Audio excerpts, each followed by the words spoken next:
चारों सुसमाचारों और यीशु मसीह के जीवन और सेवकाई के हमारे कालानुक्रमिक अध्ययन में इस समय प्रभु अब अपनी गिरफ्तारी और क्रूस पर चढ़ाए जाने से केवल कुछ ही सप्ताह दूर हैं और वह इसे जानते हैं।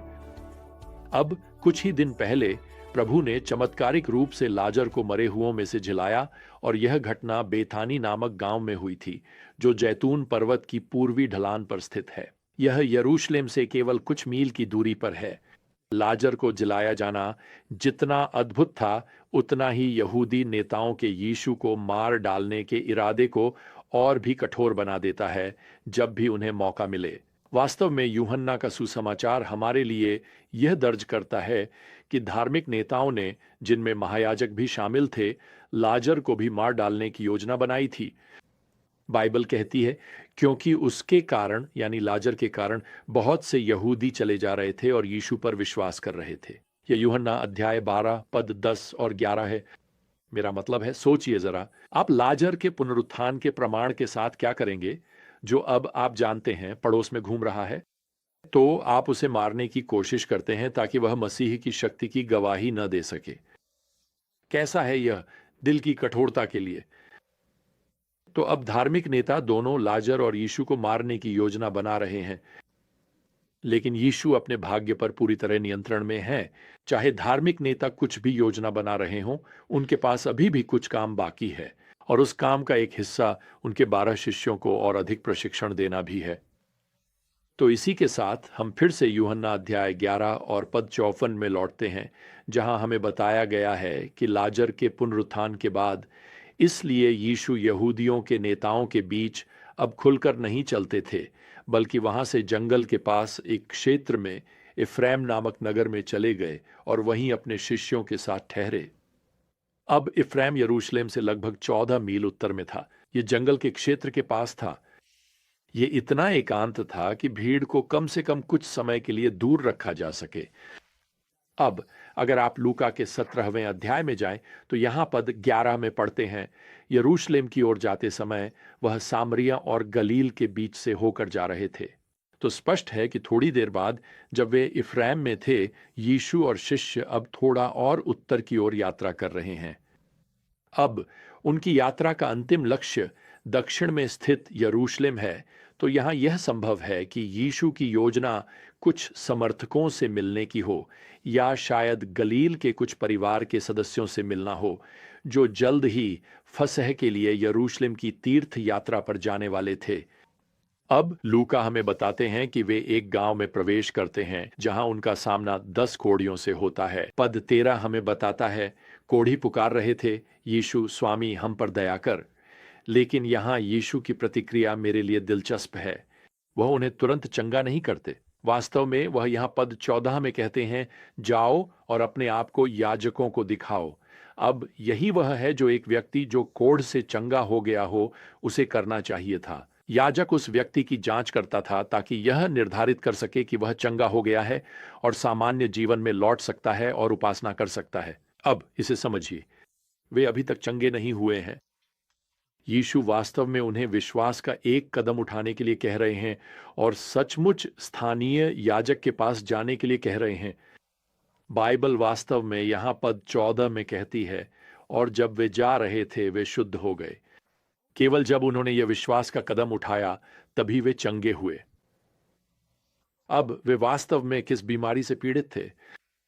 एक लेखक ने बताया कि नए नियम के समय में कुष्ठ रोग 2 प्रकार में प्रकट होता था। एक प्रकार नसों को प्रभावित करता था और दूसरा त्वचा को। ऐसा लगता है कि यहां दूसरा प्रकार है, जो कि वही कुष्ठ रोग है जिसका बाइबल में सबसे अधिक उल्लेख मिलता है। अब जब भी इस प्रकार का कुष्ठ रोग प्रकट होता है तो सूजन चेहरे, पैरों और पांवों को प्रभावित करती है। त्वचा सूखी और परतदार हो जाती है। घाव बन जाते हैं और अक्सर फैल जाते हैं, जिससे विकृति आ जाती है। तो इस दृश्य की कल्पना कीजिए। इन लोगों को विश्वास था कि यीशु उन्हें ठीक कर सकते हैं। सभी 10 लोग ठीक हो गए जब वे गांव के पुजारी के पास जा रहे थे, और जब वे चल रहे थे तो वे महसूस कर रहे थे कि उनके शरीर में कुछ अलग सा महसूस हो रहा है। शायद उन्होंने अपनी त्वचा के घावों पर बंधी कुछ पट्टियां हटाईं, और शायद उन्होंने देखा कि घाव गायब हो रहे हैं। वे देख और महसूस कर रहे हैं कि उनके साथ कुछ चमत्कारी हो रहा है। तो क्या आप उस खुशी की कल्पना कर सकते हैं जब ये कोढ़ी अपनी गंदी पट्टियां फेंक रहे हैं और अब जब उनके पहले सूजे हुए जोड़ों में कोई दर्द नहीं है, वे अब तेज चलना शुरू कर देते हैं। वे बिना दर्द के चल सकते हैं। शायद शायद वे दौड़ना भी शुरू कर देते हैं। लेकिन अब हम यहां पद 15 में पढ़ते हैं, तब उनमें से एक, जब उसने देखा कि वह चंगा हो गया है, लौट आया। वह ऊंचे स्वर में परमेश्वर की स्तुति करता हुआ यीशु के चरणों में मुंह के बल गिर पड़ा और उसे धन्यवाद देने लगा। स्पष्ट है, इस व्यक्ति को अपनी स्थिति की गंभीरता का पता था। उसे पता था कि वह असहाय है। उसने पहचाना कि यीशु ने उसे चंगा किया है। उसने इस सब में प्रभु की कृपा को पहचाना कि यीशु को यह करने की कोई आवश्यकता नहीं थी और वह यीशु को केवल आभार और स्तुति ही अर्पित कर सकता था। अब लूका यहां पद 16 में एक महत्वपूर्ण बात जोड़ता है। वह एक सामरी था। इसका अर्थ है कि बाकी 9 यहूदी थे। यीशु यहां पद 18 में कहते हैं, क्या परमेश्वर की स्तुति करने के लिए लौटकर कोई नहीं आया सिवाय इस परदेशी के? यीशु जिस यूनानी शब्द का उपयोग करते हैं, ओलोगनीस, वह आमतौर पर उन मूर्ति पूजक विदेशियों का वर्णन करने के लिए इस्तेमाल होता था जो मंदिर परिसर में प्रवेश कर परमेश्वर की उपासना करने में असमर्थ थे, यहां तक कि अगर वे ऐसा करना भी चाहते। तो यीशु यहाँ एक बड़ा विडंबनापूर्ण विरोधाभास स्थापित कर रहे हैं। एक ओर यह आभारी सामरी है और दूसरी ओर ये कृतघ्न यहूदी कोढ़ी, और वे सभी चंगे किए गए, लेकिन केवल सामरी ही यीशु के महान कार्य के लिए किसी भी प्रकार की स्वीकृति या आभार व्यक्त करता है। मैं आपसे कुछ पूछना चाहता हूं, क्या परमेश्वर ने आपके लिए कुछ किया है? अगर आप एक विश्वासी हैं तो निश्चित रूप से किया है। रोमियो 5:8 कहता है, परमेश्वर ने हम पर अपने प्रेम को इस प्रकार प्रकट किया कि जब हम अभी पापी ही थे, मसीह हमारे लिए मरा। हम भ्रष्ट हैं, हमारे पास पाप की लाइलाज बीमारी है, हमारे पास परमेश्वर को देने के लिए केवल चिथड़े और हमारे पाप और दोष की विकृति ही है। तो आखिरी बार हमने परमेश्वर का धन्यवाद कब किया कि उसने केवल अपनी कृपा से हमारे पाप की समस्या का समाधान किया? और मैं आपको बताना चाहता हूं, अगर आप परमेश्वर के अनुयायी हैं तो आपको इस सामरी के उदाहरण का अनुसरण करना चाहिए और अलग होना चाहिए। और मैं आपको बताना चाहता हूं, अगर आप इस समय यीशु के प्रति आभारी हैं तो आप अलग हैं। अगर आप इस समय अपने जीवन में परमेश्वर के कार्य के लिए आभारी हैं तो आप अलग हैं।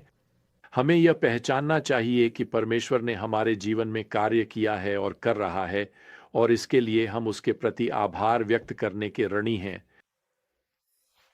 आप जानते हैं, जब आप इस घटना को पढ़ते हैं तो आप इस निष्कर्ष पर पहुंचते हैं कि यह व्यक्ति बहुत शोरगुल करने वाला, बहुत मुखर कोढ़ी था।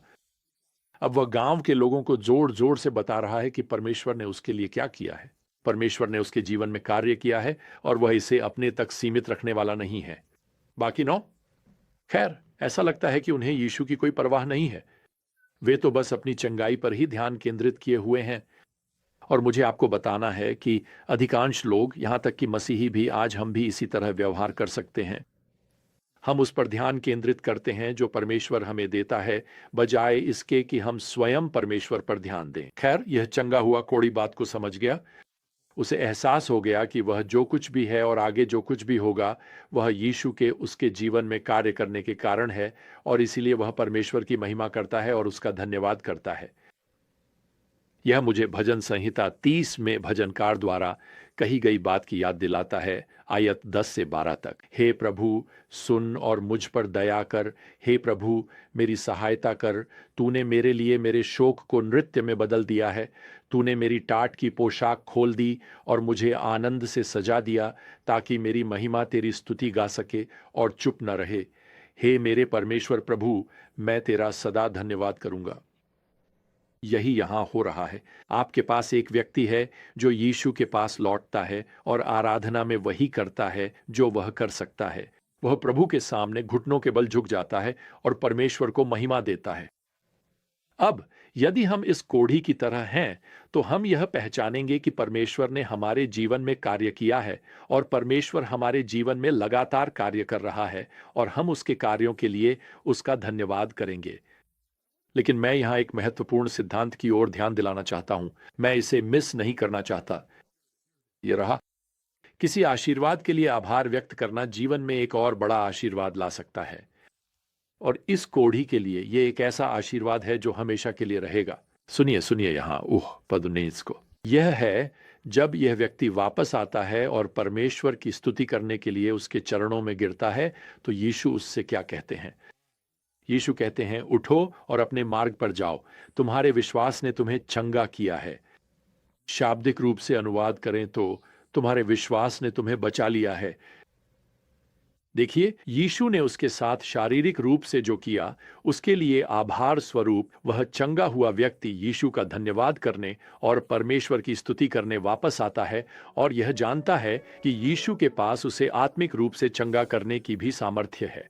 यीशु इस व्यक्ति के विश्वास और आभार की पुष्टि करते हुए प्रभावी रूप से उससे कहते हैं, अब तुम सदा के लिए उद्धार पाए हो।